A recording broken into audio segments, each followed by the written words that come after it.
I've been riding the school bus ever since I was in kindergarten, and I never thought it was cool. Too many rules. Don't eat, keep your stuff out of the aisle, stay in your seat. They tell you how to walk, how to cross the street, even how to go up the steps. Hi, Josh. Quite frankly, I didn't think the rules applied to me. I was just taking the bus till I got my own set of wheels. Now, I've got them. And you know what? I'm still riding the bus.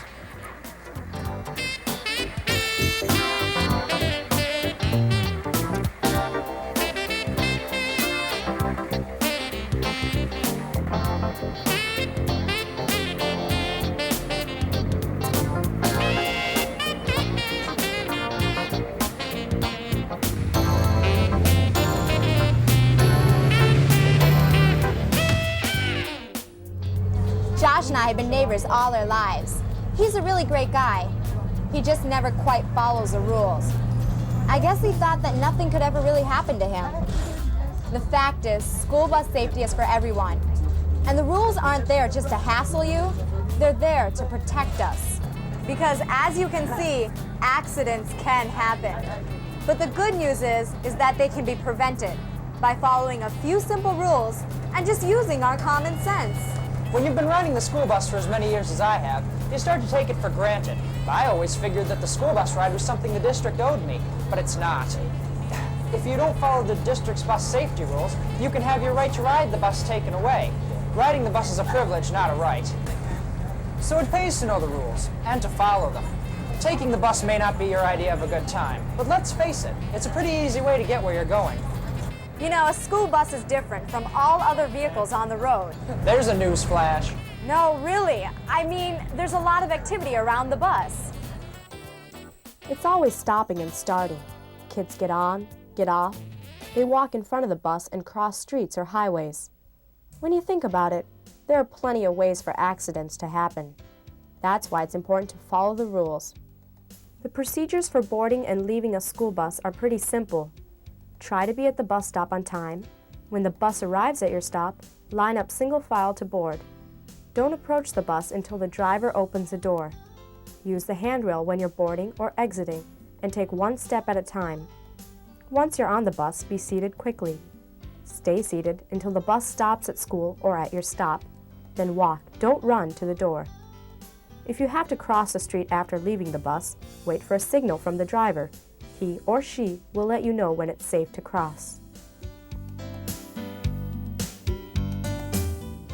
One of the most important things to be aware of is the danger zone, the area within 10 feet of the bus.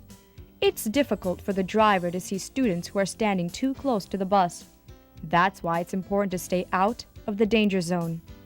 The right rear area, including the right rear wheels and the front of the bus, particularly the corners, are especially dangerous. If you can touch the bus, you're too close. Here's one of my personal favorites, appropriate conduct on the bus. If you're standing up, hanging over the seat, or running around, you're distracting the driver. And if the bus has to stop suddenly, you could go flying. Trust me, I know.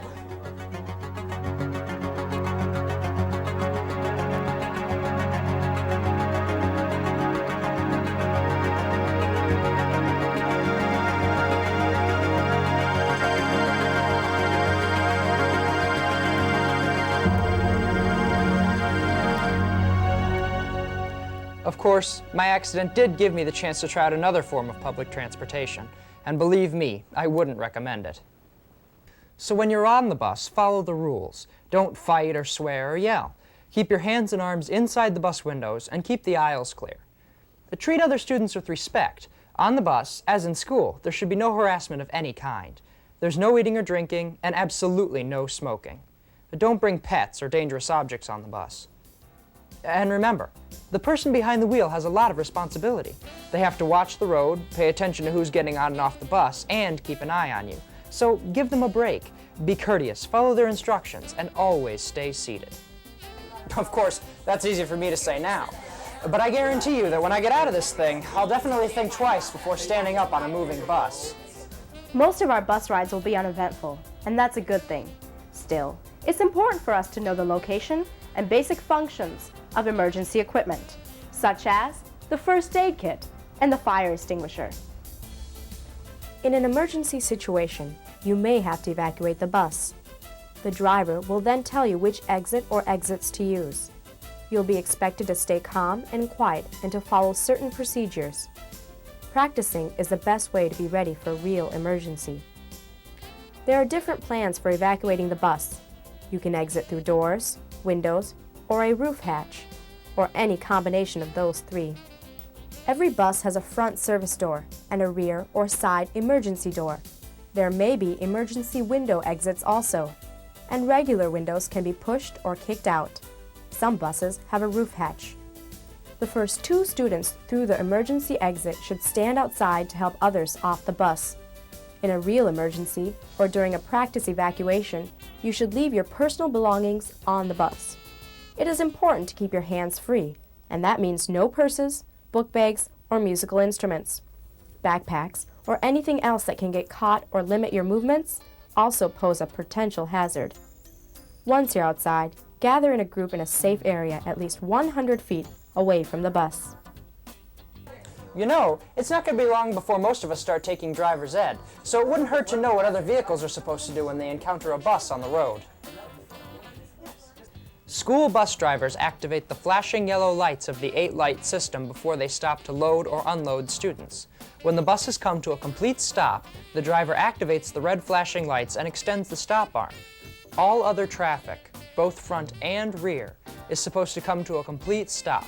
It's illegal for motorists to pass a bus when the stop arm is extended and red lights are flashing. Of course, there are some people who ignore the rules, and that's why you should always be careful and look before you cross the street. You can't count on every driver to do the right thing. When you're driving, keep an eye out for school buses. Remember, they make frequent stops to pick up and drop off students, and you should also know that all school buses must stop at railroad crossings. During the year, you'll have plenty of opportunity and classroom instruction on school bus safety. You'll also have a chance to practice some emergency bus evacuation drills. So there's no reason for not knowing about school bus safety. I didn't used to think that the safety rules applied to me. Now I know better.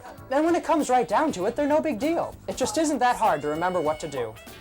And I have to admit, there is a legitimate reason for most of the rules. It really is just a matter of common sense. So take time to learn the rules and take them seriously. They could make your life easier in the long run. Oh yeah, and one more thing. They told me you're expected to help keep the bus clean and looking good. So don't even think about defacing a bus. There are better places to display your artistic skills. Josh, can I ride on your cast? Sure.